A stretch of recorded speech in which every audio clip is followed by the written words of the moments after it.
اللہ تعالیٰ نے تلاوت کلام پاک یتلو علیہم آیاتہ ویعلمہم الکتاب والحکمہ، اب یہ جو آپ صلی اللہ علیہ وسلم کی ڈیوٹیز ہیں یہ یہی ہیں کہ تلاوت کلام پاک ویسے کے ویسے الفاظ سامنے پڑھ دیے جائیں، سنا دیے جائیں، اس کے بعد وَيُعَلِّمُهُمْ الکتاب، پھر انہیں کتاب سکھائیں گے۔ یہ وہ نبی ہوں گے جو آپ صلی اللہ علیہ وآلہ وسلم ہیں، جو لوگوں کو اس کتاب کی، جو اللہ تعالیٰ نے جو آیات تلاوت انہوں نے فرمائی، اب وہ جب کتاب کی شکل میں لکھی ہوئی موجود ہیں، اب یہ انہیں سکھائیں گے، پڑھنا بھی سمجھنا بھی۔ والحکمہ، اور جو کہ تم الفاظ کو دہرا دینا، ہر ایک کو لفظی ترجمہ بتا دینا اور ہر ایک کا اس کو اپنی مرضی کے مطابق سمجھنا مقصد نہیں ہوتا۔ یہ ایک نبی کی دانائی اور حکمت ہوتی ہے جو رب کی طرف سے عطا کردہ ہوتی ہے کہ وہ اللہ کا پیغام پڑھ کر بھی بتاتے ہیں، کر کر بھی دکھاتے ہیں، سمجھاتے بھی ہیں کیسے کرنا ہے، اور کس حکمت اور دانائی سے وہ اس کو سمجھاتے ہیں کہ ایک عام سے عام اور کم سے کم عمر کے آدمی سے لے کے ایک خاص الخاص اور معزز ترین انسان کے اندر اس کو اتارا کیسے جائے، اس کو کر کے کیسے دکھایا جائے، ہر ایک کے کیلیبر کے مطابق وہ انہیں سمجھ میں کیسے لایا جائے، آسان زبان ہو، آسان طریقہ ہو۔ اب بہت ثقیل زبان بولی جائے گی، بہت مشکل انداز ہوگا، بہت مشکل الفاظ ہوں گے، تو بس ایک گروپ آف پیپل اس کو اخذ کر سکیں گے، باقی لوگ کیا کریں گے؟ تو ایک عام فہم سی زبان ہو، عام فہم سا طریقہ ہو، اور حکمت کی بات بھی، دانائی کی بات بھی یوں سمجھ میں آ جائے اور سبھی کو سمجھ میں آ جائے۔ تو یہ امانت اللہ تعالیٰ نے سونپی، جس میں کہ اللہ تعالیٰ کے احکامات تھے، جس میں کہ حلال و حرام تھا، جس میں کہ عبادات تھیں، جس میں کہ اللہ تعالیٰ کس بات سے غضبناک ہوتے ہیں، کس بات پہ اللہ کی رحمت جوش مارتی ہے، یہ سب تھا۔ عبرت کے لیے پچھلے انبیاء کے قصے بھی تھے، فلاں انبیاء کی امتیں ایسا ایسا کرتی تھیں جس کی وجہ سے اللہ تعالیٰ کا غضب جوش میں آیا اور ان پر عذاب نازل ہو گیا، تو یہ ہماری عبرت کے لیے بھی تھا۔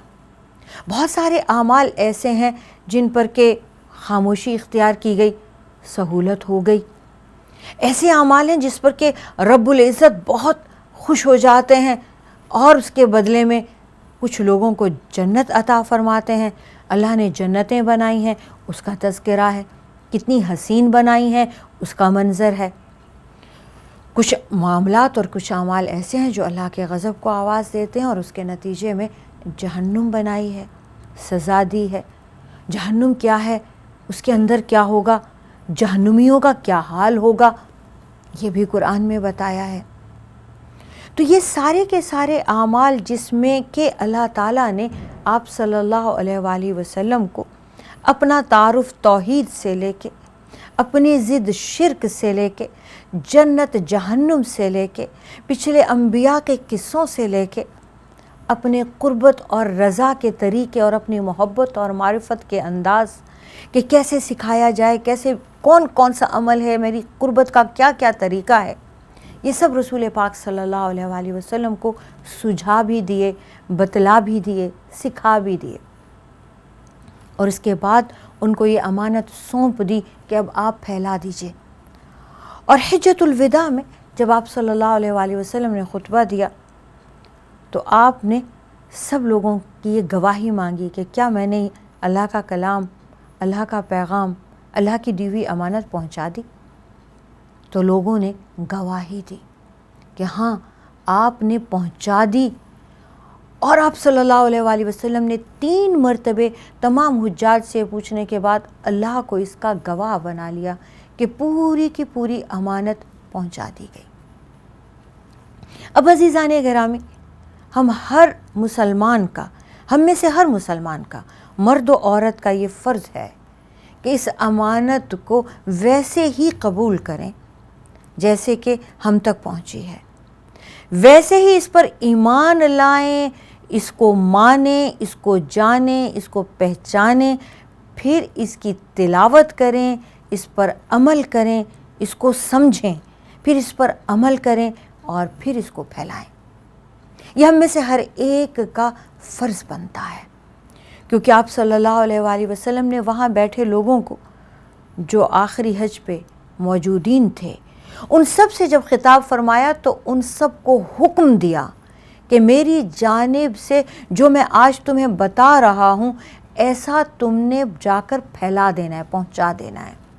ہو سکتا ہے کہ وہ لوگ جو سن رہے ہیں ان سے وہ لوگ زیادہ عمل کریں جن کو آپ جا کر سنائیں گے، آپ کی زبانوں سے جو سنیں گے۔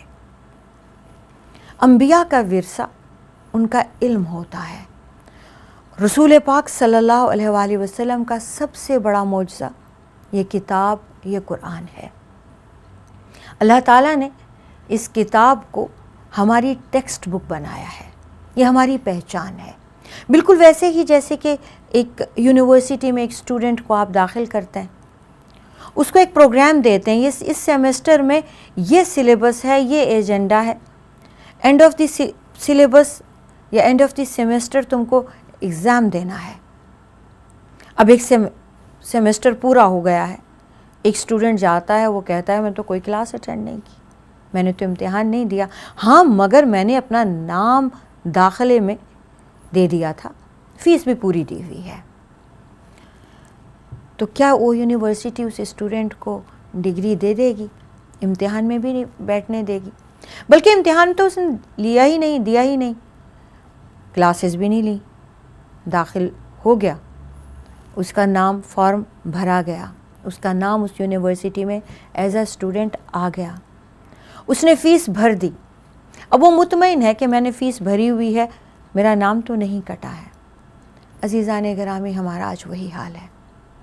ہم نے کلمہ پڑھ لیا ہے، ہم مسلمانوں کے گھر پیدا ہو چکے ہیں، ہم مسلمان ہیں الحمدللہ، ہمارا نام تو کوئی نہیں کاٹ سکتا کیونکہ پیدا ہی مسلمان ہوئے، اب مریں گے بھی مسلمان۔ تو کیا یہ جو سلیبس ہے، یہ جو ٹیکسٹ بک ہے، یہ جو ہماری پہچان ہے، یہ جو ہماری امانت ہے، یہ جو اللہ کا پیغام ہے، اسے ہم ریسیو ہی نہ کریں، اسے ہم قبول ہی نہ کریں، اسے ہم لاگو ہی نہ کریں؟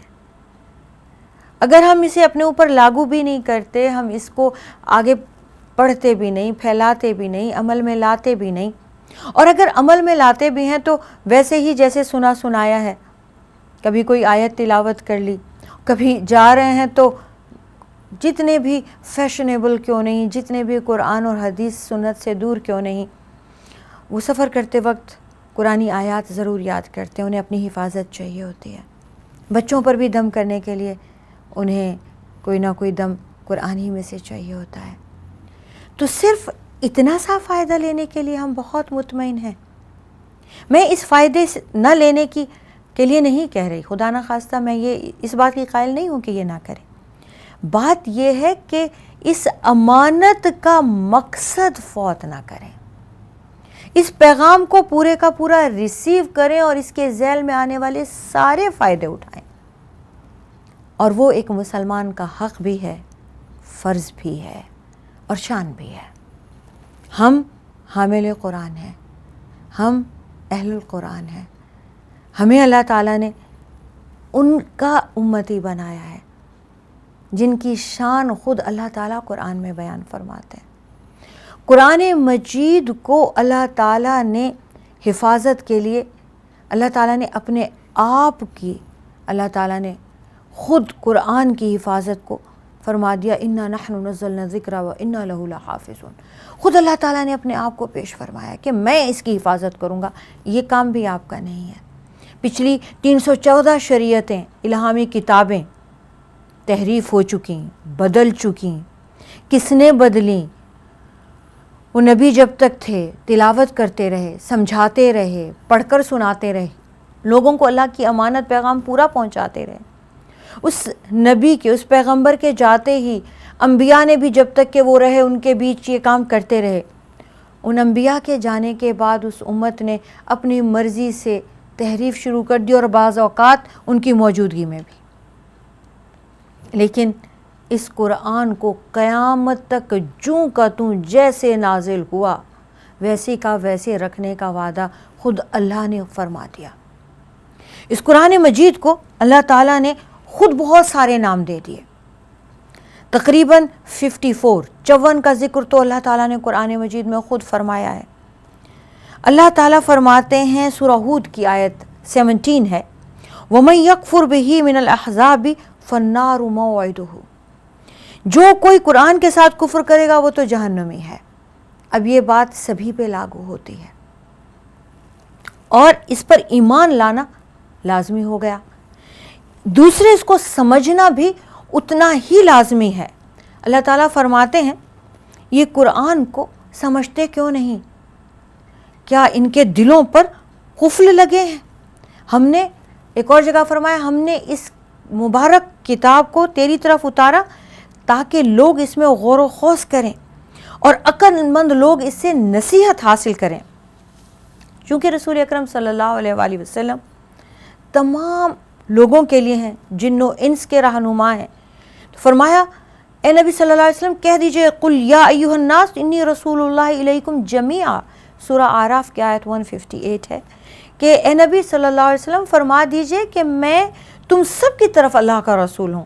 تو یہ کلام، یہ قرآن سبھی کے لیے ہے، جنوں کے لیے بھی، انسانوں کے لیے بھی، اور آخری بندہ بھی جو قیامت تک پیدا ہوگا وہ رسول پاک صلی اللہ علیہ وآلہ وسلم کی امت میں سے ہوگا۔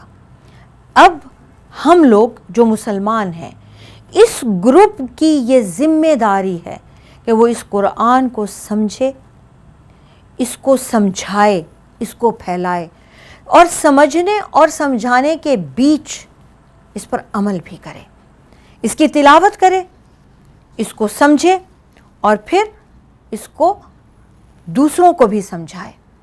تو ہم لوگوں کو اللہ تعالیٰ نے امت وسط، کنتم خیر امت اخرجت للناس، بہترین امت بنایا، اور درمیانی امت یعنی کہ بہترین امت بنایا کس لیے؟ تاکہ تأمرون بالمعروف وتنہون عن المنکر، تم نیکی کا حکم دو گے اور برائی سے روکو گے۔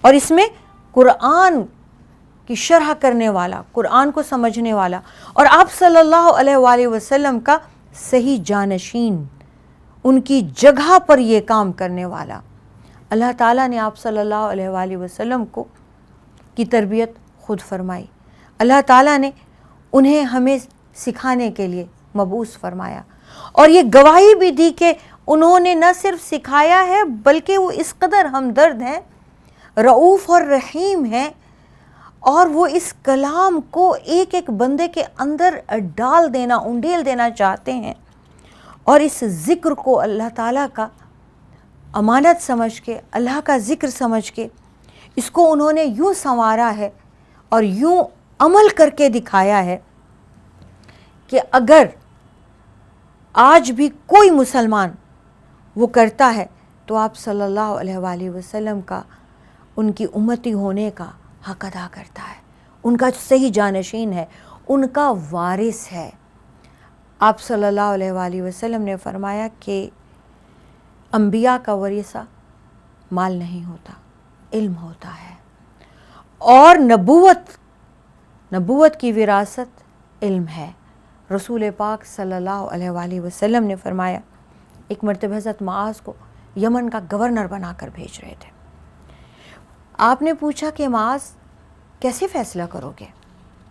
یعنی کوئی بھی مسئلہ آتا ہے، آپ گورنر ہیں، قاضی ہیں، تو کیسے فیصلہ کریں گے؟ تو حضرت معاذ رضی اللہ تعالیٰ عنہ فرماتے ہیں، یا رسول اللہ قرآن میں سے۔ تو آپ نے فرمایا، اور اگر قرآن میں نہ پاؤ تو؟ کہنے لگے سنت میں سے، آپ کی احادیث مبارکہ میں سے۔ آپ نے پوچھا کہ اگر سنت میں بھی نہ پاؤ، جیسے آج کل بھی کئی مسائل ایسے آ جاتے ہیں جو اس زمانے میں نہیں تھے، یعنی کوئی ایسا واقعہ جو ان کے حضرت معاذ کے سامنے نہ ہوا ہو اور مسئلہ ایسا درپیش ہو، تو پھر کیا کرو گے؟ تو حضرت معاذ فرماتے ہیں، یا رسول اللہ میں اجتہاد کروں گا۔ آپ صلی اللہ علیہ وآلہ وسلم نے ان کی چھاتی پر ہاتھ پھیرا اور ان کے لیے دعا فرمائی کہ الہی انہیں توفیق عطا فرما کہ یہ تیرے حکم کے مطابق اور تیرے حبیب کی سنت کے مطابق فیصلہ فرمائیں، اور جو یہ سوچیں گے، جو اجتہاد کریں گے، تو یہ بھی قرآن و سنت کے عین قریب ہوگا، برابر برابر ہوگا، اور ان کی سوچ کو بھی اللہ تعالیٰ اس کے مطابق بنا دے۔ اور فخر فرمایا کہ میری امت میں ایسے لوگ بھی ہیں۔ آپ صلی اللہ علیہ وآلہ وسلم کے اقوال اگر قرآن کی تفسیر میں نہ ملے تو پھر اقوال صحابہ، یعنی اجتہاد کے لیے جیسے آپ صلی اللہ علیہ وسلم نے ان پر فخر فرمایا، تو اقوال صحابہ کی بہت اہمیت ہے۔ قرآن مجید کی تفسیر بہترین تو قرآن ہی سے ہوتی ہے، یعنی آپ ایک آیت بسا اوقات دوسری آیت میں زیادہ تفصیل سے آئی ہوئی ہوتی، ایک حکم آیا ہے، اس کے بعد دوسرا حکم جو آیا ہے وہ اسی حکم کو مزید شرح کے ساتھ، تفصیل کے ساتھ بیان کرتا ہے۔ اور اگر ایسا نہ ہو تو قرآن کی تفسیر احادیث سے ہوتی ہے۔ آپ صلی اللہ علیہ وآلہ وسلم نے فرمایا کہ مجھے قرآن اور قرآن کے جتنا اور عطا کیا گیا ہے، اور یہ جو قرآن کے جتنا اور ہے یہ احادیث مبارکہ ہیں۔ اللہ تعالیٰ نے خود آپ کی تربیت فرمائی، تو آپ کی جو سنت ہے، جو آپ کرتے رہے، جس پر آپ نے حکم فرمایا، جس پر آپ خاموش بھی ہو گئے، وہ بھی حدیث کا درجہ ہو گیا۔ تو آپ صلی اللہ علیہ وآلہ وسلم کے اقوال، آپ کی احادیث مبارکہ اگر کسی بھی آیت میں، تفسیر میں ملتی ہیں تو بس پھر تو کوئی بات ہی نہیں، پھر تو کوئی تردد ہی نہیں۔ لیکن اگر نہ ملے تو پھر آپ نے فرمایا کہ یہ میرے صحابہ ستاروں کی مانند ہیں، یہ جس کو جس راہ پہ چلا دیں روشنی، راہ ہدایت مل جائے گی۔ تو کسی بھی صحابی کو آپ فالو کر لیں یا ان کے اقوال کو آپ فالو کر لیں تو بھی تفسیر میں آسانی ہوتی ہے۔ آپ صلی اللہ علیہ وآلہ وسلم نے حضرت عباس، اپنے چچا کے بیٹے عبداللہ بن عباس کے لیے دعا فرمائی، فرمایا کہ اللہم فقہہ فی الدین وعلمہ التأویل، الہی اس کو دین کی سمجھ عطا فرما اور قرآن کی تفسیر کا علم بھی عطا فرما۔ یعنی اس وقت بھی آپ صلی اللہ علیہ وآلہ وسلم نے تفسیر قرآن کو، آپ کو جب بھی کوئی آیت نازل ہوتی آپ تلاوت فرماتے، پھر اس کے بعد یعلمہم الکتاب والحکمہ کے مطابق آپ اسے سمجھاتے، تفسیر فرماتے، جیسے جبریل امین آپ صلی اللہ علیہ وآلہ وسلم کو سمجھاتے تھے۔ اور پھر آپ نے حضرت عبداللہ بن عباس کو جیسے دعا فرمائی، ایسے ہی حضرت معاذ کو دعا فرمائی۔ ایسے ہی جب آپ کسی صحابی سے بہت محبت فرماتے یا انہیں بہت پیاری دعا دیتے یا جب کبھی انہیں رخصت کرتے تو یہ دعا فرماتے، اللہم فقہہ فی الدین، الہی اسے دین کی سمجھ عطا فرما۔ اور خود آپ صلی اللہ علیہ وسلم نے فرمایا کہ اللہ تعالیٰ جس سے محبت کرتے ہیں، اللہ تعالیٰ جس کی بھلائی چاہتے ہیں، اللہ تعالیٰ جس کی خیر چاہتے ہیں، اسے دین کی سمجھ عطا فرماتے ہیں۔ اب دین کی سمجھ میں بھی سب سے بڑی سمجھ قرآن کی سمجھ ہے، یعنی اللہ تعالیٰ کے حبیب نے جب دعا فرمائی تو پھر ساتھ ہی میں اس کا اضافہ فرمایا وعلمہ التأویل، اور انہیں قرآن کی تفسیر بھی سکھا دیجئے۔ تو ویسی تفسیر جیسے کہ اللہ کی منشا ہے وہ سکھا دیجئے۔ اسی طرح بنی اسرائیل روایات جو ہیں ان کی ہیں بھری پڑی ہیں، اکثر لوگ ان کی روایات کو لے لیا کرتے تھے۔ صحابہ کرام نے بنی اسرائیل کی روایات کو تقسیم کر دیا اور تفسیر کرتے وقت وہ ان روایات کو لینا جائز سمجھتے تھے جن کی کہ تصدیق قرآن میں ہوئی ہو یا آپ صلی اللہ علیہ وآلہ وسلم نے خود فرمائی ہو۔ کوئی ایسی روایت وہ تفسیر میں نہیں لیتے تھے جو قرآن و حدیث کے مخالف ہو۔ اسی طرح اللہ تعالیٰ نے قرآن مجید میں کچھ محکمات یعنی واضح احکامات رکھیں، کچھ متشابہات بھی رکھیں۔ اب جو متشابہات ہیں ان کے لیے اللہ کے حبیب نے صاف سیدھا حکم فرما دیا ہے کہ ان پر ایمان لانا ہے اور ان کو جوں کا توں، جیسے کہ اللہ تعالیٰ نے فرمایا ویسے کا ویسے ماننا ہے، اور اس میں اس جھنجھٹ میں پڑھنے کی ضرورت نہیں، کیوں ہے، کیسے ہے، اصحاب کہف کتنے تھے، کتے کا رنگ کیا تھا، حضرت ابراہیم علیہ السلام نے جو پرندوں میں اللہ کے حکم سے جان ڈالی تو وہ کون سے پرندے تھے، حضرت موسیٰ کی لاٹھی کون سے درخت کی تھی، لکڑی کون سی تھی، اس سے آپ کا کوئی تعلق نہیں۔ اللہ کا عرش کتنا بڑا ہے، رنگ کیسا ہے، کیا سائز ہے، کوئی ضرورت نہیں۔ جتنا اللہ تعالیٰ نے بتایا جوں کا توں ویسے ہی مان لو، محکمات میں تو یہ تردد ہے نہیں۔ یہی وجہ ہے کہ جو اصحاب ہیں، جو بزرگ سلف ہیں، ان کی اکثریت جو ہے وہ تفسیر کرنے میں بہت محتاط ہوا کرتے تھے، اس لیے کہ کوئی ایسی بات نہ کہہ دیں جو اللہ کی منشا نہ ہو۔ خود حضرت ابو بکر صدیق رضی اللہ تعالیٰ عنہ کتنے بلند پایا صحابی ہیں، مگر وہ خوف رکھتے تھے، وہ قرآن کی تفسیر سے ڈرتے تھے اور یہ فرماتے تھے کہ کون سا آسمان مجھے سایہ دے گا، کون سی زمین مجھے پناہ دے گی اگر میں نے آیت کا ترجمہ اور تفسیر وہ کر دی جو اللہ کی منشا نہ ہو۔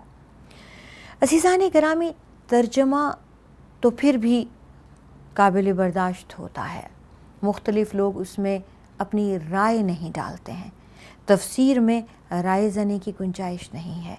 آپ صلی اللہ علیہ وآلہ وسلم نے فرمایا کہ اللہ کے کلام کو آپ کی رائے کی ضرورت نہیں ہے، اور اگر کوئی اس میں رائے ڈالتا ہے تو وہ گناہ کرتا ہے۔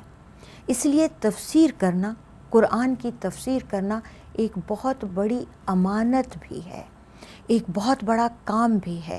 اس میں آپ کی رائے، آپ کا فرقہ، آپ کے کلٹ، آپ کا جو بھی بزرگ، آپ کے جو بھی نام لگا ہے، جو آج کل مسلمانوں میں ہے کہ میں اس فرقے سے ہوں، میں اس فرقے سے ہوں، اب اس کے امام نے یا ان کے بزرگ نے یہ فرمایا ہے، اس کی کوئی گنجائش نہیں۔